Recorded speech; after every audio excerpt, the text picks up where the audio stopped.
ಆತ್ಮೀಯ ವಿದ್ಯಾರ್ಥಿಗಳೇ, ಹಿಂದಿನ ವಿಡಿಯೋದಲ್ಲಿ ಅಕೌಂಟೆನ್ಸಿ ಸೆಕೆಂಡ್ PUCಗೆ ಸಂಬಂಧಪಟ್ಟಂತೆ ಮೊದಲನೇ chapter accounting for partnership basic concept, ಈ ಚಾಪ್ಟರ್ನ ಸ್ವಲ್ಪ ಥಿಯರಿ ಆಗಿತ್ತು. ಈಗ ಈ ವಿಡಿಯೋದಲ್ಲಿ ಅದರ ಮುಂದುವರೆದ ಭಾಗವಾಗಿ ಉಳಿದಿರುವ ಥಿಯರಿಯನ್ನು ನಾನು ನಿಮಗೆ ಎಕ್ಸ್ಪ್ಲೇನ್ ಮಾಡ್ತೀನಿ. ಬನ್ನಿ ನೋಡೋಣ ಉಳಿದಿರುವ ಥಿಯರಿ ಹೇಗಿದೆ ಅಂತ. ಮುಂದಿನ concept maintenance of partners capital account. ನೋಡಿ, ಈ ಪ್ರಶ್ನೆ ನಿಮಗೆ 2 ಮಾರ್ಕ್ಸ್ಗೆ ಕೇಳ್ತಾರೆ. ಅಂದರೆ mention any 2 methods of maintaining partners capital account ಅಂತ ಕೇಳ್ತಾರೆ. ಪಾರ್ಟ್ನರ್ಸ್ನ ಕ್ಯಾಪಿಟಲ್ ಅಕೌಂಟ್ ಮೇಂಟೈನ್ ಮಾಡುವ 2 ಮೆಥಡ್ ಯಾವುದಿದೆ ಅಂತ ಕೇಳ್ತಾರೆ. ಉತ್ತರ ತುಂಬ ಈಸಿ ಆಗಿರುತ್ತೆ. ಮೊದಲನೇ ಮೆಥಡು ಫಿಕ್ಸ್ಡ್ ಕ್ಯಾಪಿಟಲ್ ಸಿಸ್ಟಮ್, ಎರಡನೇ ಮೆಥಡು ಫ್ಲಕ್ಚುಯೇಟಿಂಗ್ ಕ್ಯಾಪಿಟಲ್ ಸಿಸ್ಟಮ್. ನೋಡಿ, ಪಾರ್ಟ್ನರ್ಸ್ ಕ್ಯಾಪಿಟಲ್ ಅಕೌಂಟ್ ಮೇಂಟೈನ್ ಮಾಡಬೇಕಾದ್ರೆ 2 ಮೆಥಡ್ ಇದೆ, 2 ಸಿಸ್ಟಮ್ ಇದೆ. ಒಂದು ಫಿಕ್ಸ್ಡ್ ಕ್ಯಾಪಿಟಲ್ ಸಿಸ್ಟಮ್, ಎರಡನೇದು ಫ್ಲಕ್ಚುಯೇಟಿಂಗ್ ಕ್ಯಾಪಿಟಲ್ ಸಿಸ್ಟಮ್. ನೆನಪಿರಲಿ, fixed capital system and fluctuating capital system. Next fixed capital system. Fixed capital ಸಿಸ್ಟಮ್ಗೆ ಸಂಬಂಧಪಟ್ಟಂತೆ 2 ಮಾರ್ಕ್ಸ್ಗೆ ಮೀನಿಂಗ್ ಕೇಳ್ತಾರೆ. ಫಿಕ್ಸ್ಡ್ ಕ್ಯಾಪಿಟಲ್ ಸಿಸ್ಟಮ್ ಅಂದರೆ ಏನು ಅಂತ. ಉತ್ತರ ತುಂಬ ಈಸಿಯಾಗಿದೆ. ನೋಡಿ, ಹೆಸರಲ್ಲೇ ಇದೆ ಫಿಕ್ಸ್ಡ್ ಕ್ಯಾಪಿಟಲ್ ಸಿಸ್ಟಮ್ಮು. ಏನೋ ಒಂದು ಫಿಕ್ಸ್ ಆಗಿರುತ್ತೆ ಅಂತ ನೆನ್ಪಿಟ್ಕೊಳ್ಳಿ. It is a method of maintaining partners capital account. ಇದು ಪಾರ್ಟ್ನರ್ಸ್ನ ಕ್ಯಾಪಿಟಲ್ ಅಕೌಂಟ್ ಮೇಂಟೈನ್ ಮಾಡುವ ಒಂದು ಮೆಥಡ್ ಅಥವಾ system. Under which partner capital balance remain fixed from 1 year to another year except certain circumstances. ನೋಡಿ, ಈ ಮೆಥಡಲ್ಲಿ ಏನಾಗುತ್ತೆ, ಪಾರ್ಟ್ನರ್ಸ್ ಕ್ಯಾಪಿಟಲ್ ಬ್ಯಾಲೆನ್ಸ್ ಇರುತ್ತಲ್ವಾ, ಅದು 1 ವರ್ಷದಿಂದ ಇನ್ನೊಂದು ವರ್ಷ ಕಳೆದಂಗೆ ಫಿಕ್ಸ್ ಆಗಿರುತ್ತೆ, ಚೇಂಜ್ ಆಗೋದಿಲ್ಲ. ಈ ಮೆಥಡಲ್ಲಿ ಪಾರ್ಟ್ನರ್ಸ್ ಕ್ಯಾಪಿಟಲ್ ಬ್ಯಾಲೆನ್ಸು ಚೇಂಜ್ ಆಗೋದಿಲ್ಲ, ಹಾಗೇ ಇರುತ್ತೆ. ಆದರೆ ಕೆಲವೊಂದು ಸಂದರ್ಭದಲ್ಲಿ ಚೇಂಜ್ ಆಗುತ್ತೆ. ಆ ಸಂದರ್ಭ ಯಾವುದು ಅಂತ ಮುಂದೆ ನಾನು ನಿಮಗೆ ಹೇಳ್ತೀನಿ. ಅರ್ಥ ಆಯ್ತಲ್ವ? ಇದು ಫಿಕ್ಸ್ಡ್ ಕ್ಯಾಪಿಟಲ್ ಸಿಸ್ಟಮ್ ಅಂದ್ರೆ ಏನು. ಮೊದಲನೇದಾಗಿ ಇದು ಒಂದು method of maintaining partners capital account. Partners capital account maintain ಮಾಡುವ ಒಂದು ಮೆಥಡ್. ಈ ಮೆಥಡ್ ಅಲ್ಲಿ ಏನಾಗುತ್ತೆ, ಪಾರ್ಟ್ನರ್ಸ್ ಕ್ಯಾಪಿಟಲ್ ಬ್ಯಾಲೆನ್ಸ್ ಫಿಕ್ಸ್ ಆಗಿರುತ್ತೆ, ಚೇಂಜ್ ಆಗೋದಿಲ್ಲ. ಸೊ ನೋಡಿ, ಇಲ್ಲಿ ಕೀವರ್ಡ್ಸ್ ಏನ್ ನೆನ್ಪಿಟ್ಕೋಬೇಕು ಅಂದ್ರೆ, ಮೊದಲನೇ keyword method of capital system, ಒಂದು ಮೆಥಡ್ ಇದಷ್ಟೇ. ಇಲ್ಲಿ ಏನಾಗುತ್ತೆ, ಕ್ಯಾಪಿಟಲ್ ಬ್ಯಾಲೆನ್ಸ್ ಫಿಕ್ಸ್ ಆಗಿರುತ್ತೆ. ಈ 2 ಪದಗಳನ್ನ ನೆನ್ಪಿಟ್ಕೊಂಡ್ರೆ ನೀವು ಇದಕ್ಕೆ ಉತ್ತರ ಸುಲಭವಾಗಿ ಬರೀಬಹುದು. Methods of maintaining partners capital account, capital balance remain fixed. Next ಎರಡನೇ ಮೆಥಡು ಫ್ಲಕ್ಚುಯೇಟಿಂಗ್ ಕ್ಯಾಪಿಟಲ್ ಸಿಸ್ಟಮ್. ನೋಡಿ, ಹೆಸರೇ ಹೇಳುತ್ತೆ ಫ್ಲಕ್ಚುಯೇಟಿಂಗ್ ಕ್ಯಾಪಿಟಲ್ ಸಿಸ್ಟಮ್ ಅಂತ. ಫ್ಲಕ್ಚುಯೇಟಿಂಗ್ ಅಂದ್ರೆ ಏನು, ಬದಲಾಗ್ತಾ ಇರೋದು, ಚೇಂಜ್ ಆಗೋದು. ಸೊ ಇಲ್ಲಿ ಏನಾಗುತ್ತೆ, ಫ್ಲಕ್ಚುಯೇಟಿಂಗ್ ಕ್ಯಾಪಿಟಲ್ ಸಿಸ್ಟಮ್ ಅಲ್ಲಿ it is a method of maintaining partners capital account under which partner capital balance changes from 1 year to another year. ಇದು ಪಾರ್ಟ್ನರ್ಸ್ ಕ್ಯಾಪಿಟಲ್ ಅಕೌಂಟ್ ನ ಮೇಂಟೈನ್ ಮಾಡುವ ಒಂದು ಮೆಥಡ್. ಈ ಮೆಥಡ್ ಅಲ್ಲಿ ಏನಾಗುತ್ತೆ, ಕ್ಯಾಪಿಟಲ್ ಬ್ಯಾಲೆನ್ಸು 1 ವರ್ಷದಿಂದ ಮತ್ತೊಂದು ವರ್ಷಕ್ಕೆ ಬದಲಾಗ್ತಾ ಹೋಗುತ್ತೆ, ಸೇಮ್ ಇರೋದಿಲ್ಲ, ಫಿಕ್ಸ್ ಇರೋದಿಲ್ಲ, ಚೇಂಜ್ ಆಗ್ತಾ ಹೋಗುತ್ತೆ. ಇದು ಫ್ಲಕ್ಚುಯೇಟಿಂಗ್ ಕ್ಯಾಪಿಟಲ್ ಸಿಸ್ಟಮ್. ಇಲ್ಲಿ ನೋಡಿ, ಕೀವರ್ಡ್ಸ್ ಏನ್ ನೆನ್ಪಿಟ್ಕೋಬೇಕು, method of maintaining partners capital account, ಇದೊಂದು ಕ್ಯಾಪಿಟಲ್ ಸಿಸ್ಟಮು. ಇಲ್ಲಿ ಏನಾಗುತ್ತೆ, ಕ್ಯಾಪಿಟಲ್ ಬ್ಯಾಲೆನ್ಸ್ ಏನಾಗುತ್ತೆ, ಚೇಂಜಸ್ ಆಗುತ್ತೆ, 1 ವರ್ಷದಿಂದ ಇನ್ನೊಂದು ವರ್ಷಕ್ಕೆ ಚೇಂಜಸ್ ಆಗುತ್ತೆ. ಈ 2 ಪದ ನೆನ್ಪಿಟ್ಕೊಂಡ್ರೆ ನೀವು ಸುಲಭವಾಗಿ ಉತ್ತರ ಬರೀಬಹುದು. ನೆಕ್ಸ್ಟ್ ಪ್ರೊಫಾರ್ಮಾ ನೋಡೋಣ. Proforma fixed capital system. ನೋಡಿ, ಫಿಕ್ಸ್ಡ್ ಕ್ಯಾಪಿಟಲ್ ಸಿಸ್ಟಮ್ ಅಲ್ಲಿ ನಾವು 2 ಅಕೌಂಟ್ ಅನ್ನ ಮೇಂಟೈನ್ ಮಾಡ್ತೀವಿ. ಮೊದಲನೇದು ಯಾವುದು ಅಂದ್ರೆ ಪಾರ್ಟ್ನರ್ಸ್ ಕ್ಯಾಪಿಟಲ್ ಅಕೌಂಟ್, ಎರಡನೇದು ಪಾರ್ಟ್ನರ್ಸ್ ಕರೆಂಟ್ ಅಕೌಂಟ್. ಈ ಸಿಸ್ಟಮ್ ಅಲ್ಲಿ 2 ಅಕೌಂಟ್ ಇರುತ್ತೆ, ಕ್ಯಾಪಿಟಲ್ ಅಕೌಂಟ್, ಕರೆಂಟ್ ಅಕೌಂಟ್, ನೆನಪಿರ್ಲಿ. ಸೊ ಈಗ ಅದು 2 ಅಕೌಂಟ್ ಯಾವ ತರ ಇರುತ್ತೆ ಅಂತ ನೋಡೋಣ. ನೋಡಿ, ಇದು ಕ್ಯಾಪಿಟಲ್ ಅಕೌಂಟ್. ಕ್ಯಾಪಿಟಲ್ ಅಕೌಂಟ್ ಕಾಣಿಸ್ತಾ ಇದೆಯಲ್ವಾ, ಇಲ್ಲಿ ಏನು ನೆನ್ಪಿಟ್ಕೊಳ್ಳೋದು ಏನಿಲ್ಲ, ಅವಶ್ಯಕತೆ ಏನಿಲ್ಲ. ಕ್ರೆಡಿಟ್ ಸೈಡ್ ಏನೇನು ಬರುತ್ತೆ ಅಂತ ನೋಡ್ಕೊಳ್ಳಿ. Credit side by balance brought down ಅಂತ ಬರುತ್ತೆ. ಬ್ಯಾಲೆನ್ಸ್ ಬ್ರಾಡ್ ಡೌನ್ ಅಂದ್ರೆ ಓಪನಿಂಗ್ ಕ್ಯಾಪಿಟಲ್ ಅಂತ ಕರಿತೀವಿ ನಾವು. ಅಂದ್ರೆ ಹಿಂದಿನ ವರ್ಷ ಏನು ಕ್ಲೋಸಿಂಗ್ ಇರುತ್ತೆ ಕ್ಯಾಪಿಟಲ್ ಬ್ಯಾಲೆನ್ಸು, ಅದು ಈ ವರ್ಷಕ್ಕೆ ಓಪನಿಂಗ್ ಆಗುತ್ತೆ. ಲೆಕ್ಕ ಮಾಡಬೇಕಾದ್ರೆ ಸೊ ಓಪನಿಂಗ್ ಕ್ಯಾಪಿಟಲ್ ಅಂದ್ರೆ ಏನು ಅಂತ ಹೇಳ್ತೀನಿ. ನೆಕ್ಸ್ಟ್ ಕ್ರೆಡಿಟ್ ಸೈಡ್ ಎರಡನೇ ಐಟಮ್. ನೋಡಿ, ಎರಡನೇ item by bank account. So ಇಲ್ಲಿ ಎರಡನೇ ಐಟಮ್ ಏನ್ ಬರುತ್ತೆ ಅಂದ್ರೆ, ಒಂದು ವೇಳೆ ಪಾರ್ಟ್ನರ್ ಏನಾದ್ರು ಅಡಿಷನಲ್ ಕ್ಯಾಪಿಟಲ್ ಅಥವಾ ಫ್ರೆಶ್ ಕ್ಯಾಪಿಟಲ್ ನ ಬಿಸ್ನೆಸ್ಗೆ ಇಂಟ್ರೊಡ್ಯೂಸ್ ಮಾಡಿದ್ರೆ ಆಗ ಕ್ರೆಡಿಟ್ ಸೈಡ್ ಬರ್ತೀವಿ. ಕ್ಯಾಪಿಟಲ್ ಇಂಟ್ರೊಡ್ಯೂಸ್ ಮಾಡೋದು ಕ್ರೆಡಿಟ್ ಸೈಡ್. ಮತ್ತೆ ಡೆಬಿಟ್ ಸೈಡ್ ನೋಡಿ, 2 ಬ್ಯಾಂಕ್ ಅಂತಿದೆ. 2 ಬ್ಯಾಂಕ್ ಅಂದ್ರೆ ಡ್ರಾಯಿಂಗ್ಸ್ ಮಾಡಿರೋದು, ಏನಾದ್ರು ಬಂಡವಾಳವನ್ನ ಹಿಂದಕ್ಕೆ ತಗೊಂಡ್ರೆ ಅದು ಡೆಬಿಟ್ ಸೈಡ್ ಬರುತ್ತೆ. ನೆಕ್ಸ್ಟ್ ಕ್ಲೋಸಿಂಗ್ ಬ್ಯಾಲೆನ್ಸ್ ಬರುತ್ತೆ. ಇಲ್ಲಿ ಆಗ್ಲೇ ನಾನು ಹೇಳಿದೆ ಎಕ್ಸೆಪ್ಟ್ ಸರ್ಟನ್ ಸಿಚುವೇಶನ್ ಅಂತ, ಕೆಲವು ಸಂದರ್ಭದಲ್ಲಿ ಮಾತ್ರ ಫಿಕ್ಸ್ಡ್ ಕ್ಯಾಪಿಟಲ್ ಸಿಸ್ಟಮ್ ಅಲ್ಲಿ ಕ್ಯಾಪಿಟಲ್ ಬ್ಯಾಲೆನ್ಸ್ ಚೇಂಜ್ ಆಗುತ್ತೆ ಅಂತ. ಎರಡು ಸಂದರ್ಭದಲ್ಲಿ ಚೇಂಜ್ ಆಗುತ್ತೆ. ಮೊದಲನೇದು ಇಲ್ಲಿ ಬರ್ದಿದ್ದೀನಲ್ವಾ, credit side by bank account fresh capital ಅಂತ. ಒಂದು ವೇಳೆ ಏನಾದ್ರು ಪಾರ್ಟ್ನರ್ ಫ್ರೆಶ್ ಕ್ಯಾಪಿಟಲ್ ನ ಇಂಟ್ರೊಡ್ಯೂಸ್ ಮಾಡಿದ್ರೆ, ಅಡಿಷನಲ್ ಕ್ಯಾಪಿಟಲ್ ನ ಇಂಟ್ರೊಡ್ಯೂಸ್ ಮಾಡಿದ್ರೆ ಆಗ ಪಾರ್ಟ್ನರ್ ಕ್ಯಾಪಿಟಲ್ ಚೇಂಜ್ ಆಗುತ್ತೆ ಫಿಕ್ಸ್ಡ್ ಕ್ಯಾಪಿಟಲ್ ಸಿಸ್ಟಮ್ ಅಲ್ಲಿ. ಎರಡನೇದು ಯಾವಾಗ ಚೇಂಜ್ ಆಗುತ್ತೆ ಅಂದ್ರೆ, ಡೆಬಿಟ್ ಸೈಡ್ ಬರ್ದಿದ್ದೀನಲ್ವಾ ಟು ಬ್ಯಾಂಕ್ ಅಂತ, ಒಂದು ವೇಳೆ ಏನಾದ್ರು ಪಾರ್ಟ್ನರ್ ಬಂಡವಾಳವನ್ನ ಹಿಂತೆಗೆದುಕೊಂಡರೆ, ಅಂದ್ರೆ ಡ್ರಾಯಿಂಗ್ ಔಟ್ ಆಫ್ ಕ್ಯಾಪಿಟಲ್ ಅಂತ ಕರಿತೀವಿ, ಬಂಡವಾಳದಿಂದ ಅಮೌಂಟ್ ಅನ್ನ ಡ್ರಾ ಮಾಡಿದ್ರೆ ಆಗ ಚೇಂಜ್ ಆಗುತ್ತೆ. ಈ ಎರಡೂ ಸಂದರ್ಭ ಬಿಟ್ಟು ಇನ್ನು ಯಾವ ಸಂದರ್ಭದಲ್ಲೂ ಕೂಡ ಕ್ಯಾಪಿಟಲ್ ಅಕೌಂಟ್ ಚೇಂಜ್ ಆಗೋದಿಲ್ಲ ಫಿಕ್ಸ್ಡ್ ಕ್ಯಾಪಿಟಲ್ ಸಿಸ್ಟಮ್ ಅಲ್ಲಿ. ನಿಮಗೆ 2 ಮಾರ್ಕ್ಸ್ಗೆ ಕೇಳ್ಬೋದು, mention any 2 circumstances in which partners capital balance will change under fixed capital system ಅಂತ. ಅಂದ್ರೆ ಫಿಕ್ಸ್ಡ್ ಕ್ಯಾಪಿಟಲ್ ಸಿಸ್ಟಮ್ ಅಲ್ಲಿ ಪಾರ್ಟ್ನರ್ನ ಕ್ಯಾಪಿಟಲ್ ಬ್ಯಾಲೆನ್ಸು ಬದಲಾಗುವ ಯಾವುದಾದರೂ 2 ಸಂದರ್ಭವನ್ನು ತಿಳಿಸಿ ಅಂತ ಕೇಳ್ಬೋದು. ಆ 2 ಸಂದರ್ಭ ಏನು? ಮೊದಲನೇ ಸಂದರ್ಭ in case of additional capital or fresh capital. ಎರಡನೇ ಸಂದರ್ಭ ಏನು? Drawing out of capital. ಈ 2 ನೆನ್ಪಿಟ್ಕೊಳ್ಳಿ. ಸೊ ಇದು ಪಾರ್ಟ್ನರ್ಸ್ ಕ್ಯಾಪಿಟಲ್ ಅಕೌಂಟ್ ಫಾರ್ಮೆಟ್. ಮತ್ತೆ ಕರೆಂಟ್ ಅಕೌಂಟ್ ಫಾರ್ಮೆಟ್ ಹೇಗಿರುತ್ತೆ ಅಂದ್ರೆ ನೋಡಿ, ಪಾರ್ಟ್ನರ್ಸ್ ಕರೆಂಟ್ ಅಕೌಂಟ್ ಫಾರ್ಮೆಟ್ ಹೇಗಿರುತ್ತೆ, credit side current balance, current account balance ಏನಾದ್ರು ಕ್ರೆಡಿಟ್ ಬ್ಯಾಲೆನ್ಸ್ ಓಪನಿಂಗ್ ಇದ್ರೆ ಕ್ರೆಡಿಟ್ ಸೈಡ್ ತಗೋತೀವಿ.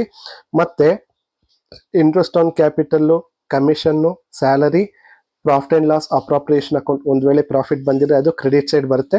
ಡೆಬಿಟ್ ಸೈಡ್ ಏನ್ ಬರುತ್ತೆ ಅಂದ್ರೆ, debit side drawing out of profit ಅಂತ ಕರಿತೀವಿ ಇದನ್ನ, drawing out of profit, interest on drawings. ಮತ್ತೆ ಏನಾದ್ರು ಲಾಸ್ ಇದ್ರೆ ಡೆಬಿಟ್ ಸೈಡ್ ಬರುತ್ತೆ. ನೋಡಿ, ನೀವು ಫಾರ್ಮೆಟ್ ಅನ್ನ ಬೈ ಹಾರ್ಟ್ ಮಾಡೋದು, ನೆನ್ಪಿಟ್ಕೊಳ್ಳೋದು ಏನು ಬೇಕಾಗಿಲ್ಲ. ಯಾರಿಗೆ ಫಾರ್ಮೆಟ್ ಬೈ ಹಾರ್ಟ್ ಮಾಡಬೇಕು, ನೆನ್ಪಿಟ್ಕೋಬೇಕು ಅಂದ್ರೆ, ಯಾರು ಕೇವಲ ಅಂಕಗಳಿಗಾಗಿ ಅಂದ್ರೆ ಮಾರ್ಕ್ಸ್ಗೋಸ್ಕರ ಸ್ಟಡಿ ಮಾಡ್ತಾರೋ ಅವರು ಮಾತ್ರ ಫಾರ್ಮೆಟ್ ಅನ್ನ ಬೈ ಹಾರ್ಟ್ ಮಾಡ್ಬೇಕು ಅಥವಾ ನೆನ್ಪಿಟ್ಕೋಬೇಕು. ನೀವು ಫಾರ್ಮೆಟ್ ಅನ್ನೇ ಹೇಗೆ ತಯಾರು ಮಾಡ್ತಾರೆ ಅಂತ ತಿಳ್ಕೊಂಡ್ಬಿಟ್ರೆ, ರೂಲ್ಸ್ ಪ್ರಕಾರ ಅಕೌಂಟ್ಸ್ ನ ಸ್ಟಡಿ ಮಾಡಿದ್ರೆ ಸಿಸ್ಟಮ್ಯಾಟಿಕ್ ಆಗಿ ನಿಮ್ಗೆ ಯಾವುದೇ ಫಾರ್ಮೆಟ್ ನೆನ್ಪಿಟ್ಕೊಳ್ಳುವ ಅವಶ್ಯಕತೆ ಇರೋದಿಲ್ಲ. ಸೊ ನಿಮ್ಗೆ ಹೇಗೆ ಫಾರ್ಮೆಟ್ ಅನ್ನ ರಚಿಸೋದು ಅಂತ ಮುಂದಿನ ವಿಡಿಯೋದಲ್ಲಿ ನಾನು ಇದಕ್ಕೆ ಸಂಬಂಧಪಟ್ಟಂತೆ 1-2 ಲೆಕ್ಕ ಮಾಡಿ, ಫಾರ್ಮೆಟ್ ಯಾಕೆ ಈ ತರ ಬರುತ್ತೆ, ಕ್ರೆಡಿಟ್ ಸೈಡ್ ಯಾಕೆ ಯಾವ್ಯಾವ ಐಟಮ್ ಬರುತ್ತೆ, ಡೆಬಿಟ್ ಸೈಡ್ ಯಾವ್ಯಾವ ಐಟಮ್ ಏನಕ್ಕೆ ಬರುತ್ತೆ, ಕಾರಣ ಸಮೇತ ತಿಳಿಸ್ತೀನಿ. ಆ ರೂಲ್ಸ್ ನ ತಿಳ್ಕೊಂಡ್ಬಿಟ್ರೆ ನಿಮ್ಗೆ ಈ ಯಾವ ಫಾರ್ಮೆಟು ಬೇಕಾಗಿಲ್ಲ. ಇದು partners current account format. Next ನೋಡಿ, ಮುಂದಿನ concept proforma of fluctuating capital account. Fluctuating capital ಸಿಸ್ಟಮ್ದು ಫಾರ್ಮೆಟ್ ಯಾವ ತರ ಇರುತ್ತೆ ಅಂದ್ರೆ, ನೋಡಿ ಇಲ್ಲಿ ಫ್ಲಕ್ಚುಯೇಟಿಂಗ್ ಕ್ಯಾಪಿಟಲ್ ಸಿಸ್ಟಮ್ ಅಲ್ಲಿ ಕೇವಲ ಒಂದೇ ಒಂದು ಅಕೌಂಟ್ ಇರುತ್ತೆ. ಫಿಕ್ಸ್ಡ್ ಕ್ಯಾಪಿಟಲ್ ಸಿಸ್ಟಮ್ ಅಲ್ಲಿ ಕ್ಯಾಪಿಟಲ್ ಅಕೌಂಟ್, ಕರೆಂಟ್ ಅಕೌಂಟ್ 2 ಇರುತ್ತೆ. ಇಲ್ಲಿ ಪಾರ್ಟ್ನರ್ಸ್ ಕ್ಯಾಪಿಟಲ್ ಅಕೌಂಟ್ ಮಾತ್ರ ಇರುತ್ತೆ, ಕರೆಂಟ್ ಅಕೌಂಟ್ ಬರೋದಿಲ್ಲ ಫ್ಲಕ್ಚುಯೇಟಿಂಗ್ ಕ್ಯಾಪಿಟಲ್ ಸಿಸ್ಟಮ್ ಅಲ್ಲಿ. ಅಂದ್ರೆ ಫಿಕ್ಸ್ಡ್ ಕ್ಯಾಪಿಟಲ್ ಸಿಸ್ಟಮ್ ಇತ್ತಲ್ವಾ, 2 ಸೇರಿಸ್ಬಿಟ್ರೆ ಅದು ಫ್ಲಕ್ಚುಯೇಟಿಂಗ್ ಆಗೋಗುತ್ತೆ. ನೋಡಿ ಫಾರ್ಮೆಟ್ ಯಾವ ತರ ಇರುತ್ತೆ ಅಂತ. ಇಲ್ಲಿ ನೋಡಿ, ಫ್ಲಕ್ಚುಯೇಟಿಂಗ್ ಕ್ಯಾಪಿಟಲ್ ಸಿಸ್ಟಮ್ ಅಲ್ಲಿ ಪಾರ್ಟ್ನರ್ಸ್ ಕರೆಂಟ್ ಅಕೌಂಟ್ ಒಂದೇ ಒಂದು ಅಕೌಂಟ್ ಇರುತ್ತೆ. Credit side opening balance brought down ಇರುತ್ತೆ, capital balance, opening balance. Credit side ಇನ್ನು ಉಳಿದ ಹಾಗೆ fresh capital, interest on capital, salary, commission, profit and loss appropriation account, ಅಂದ್ರೆ profit ಎಲ್ಲ ಕ್ರೆಡಿಟ್ ಸೈಡ್ ಬರುತ್ತೆ. ಡ್ರಾಯಿಂಗು, ಇಂಟ್ರೆಸ್ಟ್ ಆನ್ ಡ್ರಾಯಿಂಗು ಅಥವಾ loss ಏನಾದ್ರು ಇದ್ರೆ ಅದು ಡೆಬಿಟ್ ಸೈಡ್ ಬರುತ್ತೆ. ಇದು ಫಾರ್ಮೆಟ್. ಸೊ ಈ ಫಾರ್ಮೆಟ್ ನ ಬೈ ಹಾರ್ಟ್ ಮಾಡುವ ಅವಶ್ಯಕತೆ ಇಲ್ಲ. ಬೈ ಹಾರ್ಟ್ ಮಾಡ್ದಲೆ ಹೇಗೆ ನಾವು ಲೆಕ್ಕ ಮಾಡಬೇಕು ಅಂತ ರೂಲ್ಸ್ ಅಪ್ಲೈ ಮಾಡಿ ಮುಂದಿನ ವಿಡಿಯೋದಲ್ಲಿ ಹೇಳ್ಕೊಡ್ತೀನಿ. ಇದು ಕೇವಲ ಯಾರು ಅಂಕಗಳಿಗಾಗಿ ಮಾತ್ರ ಅಕೌಂಟ್ಸ್ ಅನ್ನ ಕಲಿತಾರೆ ಅವರಿಗೆ ಮಾತ್ರ. ಅಂದ್ರೆ ಕೆಲವೊಂದು ಸ್ಟೂಡೆಂಟ್ಸ್ಗೆ ರೂಲ್ಸ್ ಎಲ್ಲ ಕಷ್ಟ ಅಂತ ಅನ್ಸ್ಬಿಡುತ್ತೆ, ಅಂಥವ್ರಿಗೆ ಮಾತ್ರ ಫಾರ್ಮೆಟ್ ಬೈ ಹಾರ್ಟ್ ಮಾಡ್ತಾರೆ, ಎಕ್ಸಾಮ್ ಅಲ್ಲಿ ಬರೀತಾರೆ, ಮಾರ್ಕ್ಸ್ ಬಂದ್ಮೇಲೆ ನೆಕ್ಸ್ಟ್ ಮರ್ತೋಗಿರುತ್ತೆ ಅದು. ಈಗ ಮುಂದಿನ ಕಾನ್ಸೆಪ್ಟ್ ನೋಡಿ. ಸೊ ಇಲ್ಲಿ ಒಂದು ಸಿಂಪಲ್ ಪ್ರಾಬ್ಲಮ್ ಅನ್ನ ತಗೊಂಡು ಈ fixed capital system, fluctuating capital system ನ ಅರ್ಥ ಮಾಡ್ಕೊಳ್ಳೋಣ. ಸಿಂಪಲ್ ಪ್ರಾಬ್ಲಮ್ ನೋಡಿ. ಇಲ್ಲಿ ಪ್ರಾಬ್ಲಮ್ ಹೀಗಿದೆ, A and B are partners with capital of 2 lakh and 1 lakh respectively. ಇಬ್ರು ಪಾರ್ಟ್ನರ್ ಇದ್ದಾರೆ, ಇವರ ಕ್ಯಾಪಿಟಲ್ ಎಷ್ಟಿದೆ, ಓಪನಿಂಗ್ ಕ್ಯಾಪಿಟಲ್ ಏದು 2 ಲಕ್ಷ, ಬಿದು 1 ಲಕ್ಷ ಇದೆ. They agree to share profits in the ratio of 2:1. ಲಾಭವನ್ನು ಹೇಗೆ ಹಂಚ್ಕೋತಾರೆ, ಮೊದಲನೇ ಪಾರ್ಟ್ನರ್ 2 ಭಾಗ, ಎರಡನೇ ಪಾರ್ಟ್ನರ್ 1 ಭಾಗ ಹಂಚ್ಕೋತಾರೆ. Show how the following will be recorded in the capital account of partner if the partners capital are fixed, if the partners capital account are fluctuates. ಅಂದರೆ ಕೆಲವೊಂದು transaction ಕೊಟ್ಟಿದ್ದಾರೆ, ಈ ಟ್ರಾನ್ಸಾಕ್ಷನ್ನ ಹೇಗೆ ರೆಕಾರ್ಡ್ ಮಾಡ್ತೀರಾ? ಮೊದಲನೇ ಕಂಡೀಷನ್ ಏನು? ಫಿಕ್ಸ್ಡ್ ಕ್ಯಾಪಿಟಲ್ ಸಿಸ್ಟಮಲ್ಲಿ ಅಕೌಂಟ್ಸ್ನ ಮೇಂಟೈನ್ ಮಾಡೋದು ಹೇಗೆ ರೆಕಾರ್ಡ್ ಮಾಡ್ತೀರಾ? ಎರಡನೇ ಕಂಡೀಷನ್ ಏನು? ಫ್ಲಕ್ಚುಯೇಟಿಂಗ್ ಕ್ಯಾಪಿಟಲ್ ಸಿಸ್ಟಮಲ್ಲಿ ಅಕೌಂಟ್ಸನ್ನು ಮೇಂಟೈನ್ ಮಾಡಿದ್ರೆ ಹೇಗೆ ರೆಕಾರ್ಡ್ ಮಾಡ್ತೀರಾ ಅಂತ ಕೇಳಿದ್ದಾರೆ. ಎರಡೂ ಮೆಥಡಲ್ಲಿ ನಾವು ಪ್ರಾಬ್ಲಮ್ ಮಾಡೋಣ. ನೋಡಿ, ಅಡ್ಜಸ್ಟ್ಮೆಂಟ್ಸು, ಅಡಿಷನಲ್ ಇನ್ಫಾರ್ಮೇಷನ್ ಹೀಗಿದೆ. ಇಲ್ಲಿ ಏನೇನು ಕೊಡ್ತಾ ಇದ್ದಾರೆ? ಇಂಟ್ರೆಸ್ಟ್ ಆನ್ ಕ್ಯಾಪಿಟಲ್ 10% ಕೊಡ್ತಾ ಇದ್ದಾರೆ. ಡ್ರಾಯಿಂಗ್ಸ್ ಇದೆ, A 20,000, B 10,000. Interest on drawing A 1,500, B 1,000 ಇದೆ. ಸ್ಯಾಲರಿ ಎಗೆ ಮಾತ್ರ 5,000 ಇದೆ. ಶೇರ್ ಆಫ್ ಪ್ರಾಫಿಟ್ 40,000 ಎಗೆ, 20,000 ಬಿಗೆ ಇದೆ. ಸೊ ಈ ಒಂದು ಇನ್ಫಾರ್ಮೇಷನ್ ನಾವು ಫಿಕ್ಸ್ ಕ್ಯಾಪಿಟಲ್ ಸಿಸ್ಟಮ್ ಯೂಸ್ ಮಾಡಿಕೊಂಡು ಹೇಗೆ ಅಕೌಂಟ್ಸ್ ಮೇಂಟೈನ್ ಮಾಡೋದು ಪಾರ್ಟ್ನರ್ಸ್ ಕ್ಯಾಪಿಟಲ್ ಅಕೌಂಟು. ಎರಡನೇದು ಫ್ಲಕ್ಚುಯೇಟಿಂಗ್ ಕ್ಯಾಪಿಟಲ್ ಸಿಸ್ಟಮಲ್ಲಿ ಪಾರ್ಟ್ನರ್ಸ್ ಕ್ಯಾಪಿಟಲ್ ಅಕೌಂಟ್ ಹೇಗೆ ಮೇಂಟೈನ್ ಮಾಡೋದು ಅಂತ ನೋಡೋಣ. ಮೊದಲನೇದಾಗಿ ಫಿಕ್ಸ್ಡ್ ಕ್ಯಾಪಿಟಲ್ ಸಿಸ್ಟಮಲ್ಲಿ ಹೇಗೆ ಇವರ ಅಕೌಂಟ್ ಇರುತ್ತೆ ಅಂತ ನೋಡೋಣ. ಫಿಕ್ಸ್ಡ್ ಕ್ಯಾಪಿಟಲ್ ಸಿಸ್ಟಮಲ್ಲಿ ಎಷ್ಟು ಅಕೌಂಟ್ ಇರುತ್ತೆ ಹೇಳಿ? 2 ಅಕೌಂಟ್ ಇರುತ್ತೆ. ಮೊದಲನೇದು ಪಾರ್ಟ್ನರ್ಸ್ ಕ್ಯಾಪಿಟಲ್ ಅಕೌಂಟು, ಎರಡನೇದು partners current account. Capital current ಎರಡಿರುತ್ತೆ. ನೋಡಿ, ಕ್ಯಾಪಿಟಲ್ ಅಕೌಂಟ್ ಹೇಗಿರುತ್ತೆ ಅಂದರೆ, ನೋಡಿ, ಪಾರ್ಟ್ನರ್ಸ್ ಕ್ಯಾಪಿಟಲ್ ಅಕೌಂಟ್ ಎದು ಕ್ಯಾಪಿಟಲ್ ಬ್ಯಾಲೆನ್ಸ್ ಎಷ್ಟಿತ್ತು? 2 ಲಕ್ಷ ಓಪನಿಂಗ್ ಬ್ಯಾಲೆನ್ಸ್. ಬಿದು ಎಷ್ಟಿತ್ತು? 1 ಲಕ್ಷ. ಕ್ಯಾಪಿಟಲ್ ಬ್ಯಾಲೆನ್ಸ್ನ ಮಾತ್ರ ಕ್ರೆಡಿಟ್ ಸೈಡ್ ಬರಿತೀವಿ. ಇಲ್ಲಿ ನೋಡಿ, ಅಡಿಷನಲ್ ಕ್ಯಾಪಿಟಲ್ ಇಲ್ಲ, ಡ್ರಾಯಿಂಗ್ ಔಟ್ ಆಫ್ ಕ್ಯಾಪಿಟಲ್ ಕೊಟ್ಟಿಲ್ಲ. ಹಾಗಾಗಿ ನಾವು ಬ್ಯಾಲೆನ್ಸ್ ಮಾಡಿದ್ರೆ ಕ್ಲೋಸಿಂಗ್ ಬ್ಯಾಲೆನ್ಸ್ ಎಷ್ಟಿರುತ್ತೆ ನೋಡಿ, ರೆಡ್ ಕಲರಲ್ಲಿ ಬರ್ದಿದ್ದೀನಲ್ವಾ, ಕ್ಲೋಸಿಂಗ್ ಬ್ಯಾಲೆನ್ಸ್ 2 ಲಕ್ಷನೇ ಇರುತ್ತೆ. ಸೊ ಇಲ್ಲಿ ಫಿಕ್ಸ್ಡ್ ಕ್ಯಾಪಿಟಲ್ ಸಿಸ್ಟಮ್ ಮೀನಿಂಗ್ ಏನು ಹೇಳಿದೆ? ಕ್ಯಾಪಿಟಲ್ ಬ್ಯಾಲೆನ್ಸ್ 1 ವರ್ಷದಿಂದ ಇನ್ನೊಂದು ವರ್ಷಕ್ಕೆ ಚೇಂಜ್ ಆಗಲ್ಲ ಅಂತ ಹೇಳಿದೆ. ಓಪನಿಂಗ್ 2 ಲಕ್ಷ ಇದೆ, ಕ್ಲೋಸಿಂಗು ಕೂಡ ಏದು 2 ಲಕ್ಷ ಇದೆ. ಬಿದು ಓಪನಿಂಗ್ 1 ಲಕ್ಷ ಇದೆ, ಬಿದು ಕ್ಲೋಸಿಂಗು ಕೂಡ 1 ಲಕ್ಷ ಇದ್ದು. ಇದು ಕ್ಯಾಪಿಟಲ್ ಅಕೌಂಟ್. ಎರಡನೇ ಅಕೌಂಟ್ ಏನು? ಇನ್ನು ಉಳಿದಿರುವ ಟ್ರಾನ್ಸಾಕ್ಷನ್ ಎಲ್ಲ ನಾವು ಎಲ್ಲಿ ರೆಕಾರ್ಡ್ ಮಾಡ್ತೀವಿ ಅಂದರೆ, interest on capital, drawings, interest on drawings, partners salary, partners commission, profit and loss appropriation account. ಇನ್ನು ಉಳಿದಿರುವ ಈ ಎಲ್ಲ ಅಡ್ಜಸ್ಟ್ಮೆಂಟ್ಸ್ ಅಥವಾ ಟ್ರಾನ್ಸಾಕ್ಷನ್ಗಳನ್ನು ನಾವು ಎರಡನೇ ಅಕೌಂಟ್ ಕರೆಂಟ್ ಅಕೌಂಟಲ್ಲಿ ಹಾಕಿಬಿಡ್ತೀವಿ. ನೋಡಿ, ಕರೆಂಟ್ ಅಕೌಂಟ್ ನೋಡಿ, ಕ್ರೆಡಿಟ್ ಸೈಡ್ ಏನೇನು ಬರುತ್ತೆ? Interest on capital. A capital 2 lakh ಇತ್ತು, ಅದ್ರ ಮೇಲೆ 10% ಅಂದರೆ ಎಷ್ಟು ಬರುತ್ತೆ? ಇಂಟ್ರೆಸ್ಟ್ ಆನ್ ಕ್ಯಾಪಿಟಲ್ 20,000 ಬರುತ್ತೆ. ಬಿ ಕ್ಯಾಪಿಟಲ್ 1 ಲಕ್ಷ ಇತ್ತು, ಅದ್ರ ಮೇಲೆ 10% ಅಂದರೆ 10,000 ಬರುತ್ತೆ. ಎಗೆ ಸ್ಯಾಲ್ರಿ 5,000 ಕೊಟ್ಟಿದ್ರು, ಕ್ರೆಡಿಟ್ ಸೈಡ್ ಬರೆದಿದ್ದೀವಿ. ಪ್ರಾಫಿಟ್ ಬಂದಿತ್ತು, ಪ್ರಾಫಿಟ್ನ ಶೇರ್ ಮಾಡಿದ್ದೀವಿ, ಕ್ರೆಡಿಟ್ ಸೈಡ್ ಬರೆದಿದ್ದೀವಿ. ಡ್ರಾಯಿಂಗ್ಸ್ ಇತ್ತು.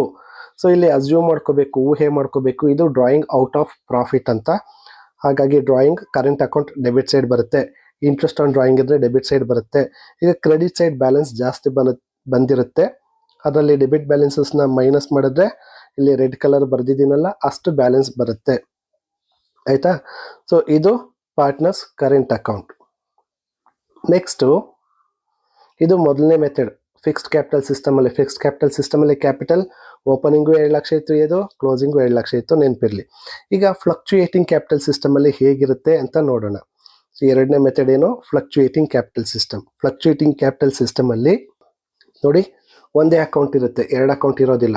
ಪಾರ್ಟ್ನರ್ಸ್ ಕ್ಯಾಪಿಟಲ್ ಅಕೌಂಟ್ ಅಲ್ಲಿ 2 ಅಕೌಂಟ್ನ ಸೇರಿಸ್ಬಿಟ್ರೆ ಇದು ಬಂದ್ಬಿಡುತ್ತೆ. ನೋಡಿ, ಫಸ್ಟ್ ಏನು? ಓಪನಿಂಗ್ ಬ್ಯಾಲೆನ್ಸ್ ಕ್ರೆಡಿಟ್ ಸೈಡ್ ಬರಿತೀವಿ. ಇನ್ನು ಉಳಿದಿದ್ದು interest on capital, salary, profit credit side ಬರೆದ್ಬಿಡ್ತೀವಿ. ಡೆಬಿಟ್ ಸೈಡು ಡ್ರಾಯಿಂಗು ಮತ್ತು ಇಂಟ್ರೆಸ್ಟ್ ಆನ್ ಡ್ರಾಯಿಂಗ್ ಬರಿತೀವಿ. ಇನ್ನು ಉಳಿದಿರೋದೇನು? 2,43,500 ಏದು, 1,19,000 ಬಿದು. ಇದು ಕ್ಲೋಸಿಂಗ್ ಬ್ಯಾಲೆನ್ಸ್. ಓಪನಿಂಗ್ ಬ್ಯಾಲೆನ್ಸ್ ಎಷ್ಟಿತ್ತು? ಕ್ಯಾಪಿಟಲ್ ಎ 2 ಲಕ್ಷ ಇತ್ತು, ಕ್ಲೋಸಿಂಗ್ ಎಷ್ಟಿದೆ? 2,43,000 ಇದೆ ಕ್ಯಾಪಿಟಲ್. ಇಲ್ಲಿ ಕ್ಯಾಪಿಟಲ್ ಬ್ಯಾಲೆನ್ಸ್ ಏನಾಗಿದೆ? ಚೇಂಜ್ ಆಗಿದೆ.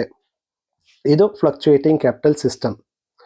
ನೆಕ್ಸ್ಟ್ ನಿಮಗೆ 2 ಮಾರ್ಕ್ಸ್ಗೆ ಏನು ಕೇಳ್ತಾರೆ ಅಂದರೆ, differences between fixed capital system and fluctuating capital system ಕೇಳ್ತಾರೆ. ಡಿಫ್ರೆನ್ಸಸ್ಸು ಆಗಲೇ ನೋಡಿದಾಗೆ ಡಿಫ್ರೆನ್ಸಸ್ಸು ತುಂಬ ಈಸಿ. ನೋಡಿ, ಮೊದಲನೇದು ಫಿಕ್ಸ್ಡ್ ಕ್ಯಾಪಿಟಲ್ ಸಿಸ್ಟಮ್ ಏನು? In this method capital balance remain fixed. Fixed capital ಸಿಸ್ಟಮಲ್ಲಿ ಕ್ಯಾಪಿಟಲ್ ಬ್ಯಾಲೆನ್ಸ್ ಫಿಕ್ಸ್ ಆಗಿರುತ್ತೆ. ಕೆಲವೊಂದು ಸರ್ಕಮ್ಸ್ಟೆನ್ಸಸ್ಸಲ್ಲಿ ಮಾತ್ರ ಚೇಂಜ್ ಆಗುತ್ತೆ, ನಾವು ಉಳಿದ ಹಾಗೆ ಫಿಕ್ಸ್ ಆಗಿರುತ್ತೆ. ಎರಡನೇದು ಫ್ಲಕ್ಚುಯೇಟಿಂಗ್ ಕ್ಯಾಪಿಟಲ್ ಸಿಸ್ಟಮಲ್ಲಿ ಕ್ಯಾಪಿಟಲ್ ಬ್ಯಾಲೆನ್ಸ್ ಏನಾಗುತ್ತೆ? ಫ್ಲಕ್ಚುಯೇಟ್ ಆಗುತ್ತೆ. In this method capital balance changes from 1 year to another year.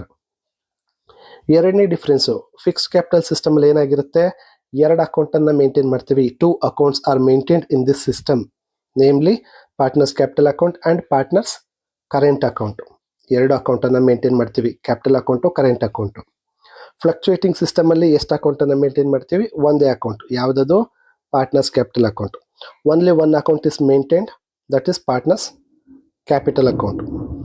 ಮೂರನೇ ಡಿಫ್ರೆನ್ಸ್ ಏನು, all the adjustments for interest on capital, interest on drawing, partner salary, share of profit etcetera are recorded in current account.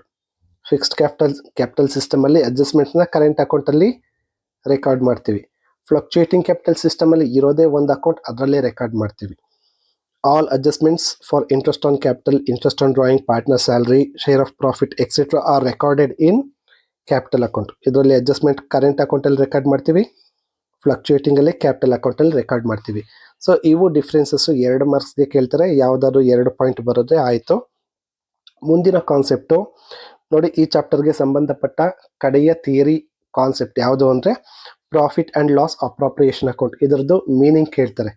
What is profit and loss appropriation account ಅಂತ. ತುಂಬ simple. ಇದು ಒಂದು account. It is an account prepared to distribute remaining profit between partners after adjustments like interest on capital, interest on drawing, partners salary, partners commission etcetera. Simple ಆಗಿ ಹೇಳಬೇಕಾದ್ರೆ ಇದು ಒಂದು account. ಇದನ್ನು ಯಾಕೆ ಪ್ರಿಪೇರ್ ಮಾಡ್ತೀವಿ ಅಂದರೆ ಉಳಿದಿರುವ ಪ್ರಾಫಿಟನ್ನು ಪಾರ್ಟ್ನರ್ಸ್ ನಡುವೆ ಡಿಸ್ಟ್ರಿಬ್ಯೂಟ್ ಮಾಡೋದಕ್ಕೆ ಪ್ರಿಪೇರ್ ಮಾಡ್ತೀವಿ.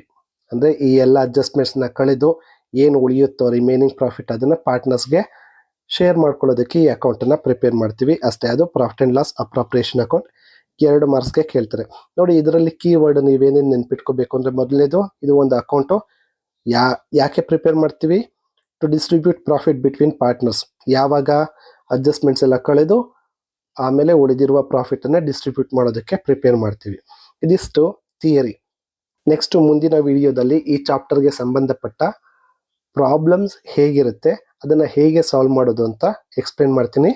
ನೀವಿನ್ನೂ ನಮ್ಮ ಚಾನಲನ್ನು ಸಬ್ಸ್ಕ್ರೈಬ್ ಮಾಡ್ಕೊಂಡಿಲ್ಲ ಅಂದರೆ ದಯವಿಟ್ಟು ಈಗಲೇ ಚಾನಲನ್ನು ಸಬ್ಸ್ಕ್ರೈಬ್ ಮಾಡ್ಕೊಳ್ಳಿ. ವಿಡಿಯೋ ನೋಡಿದ್ದಕ್ಕೆ ಧನ್ಯವಾದಗಳು.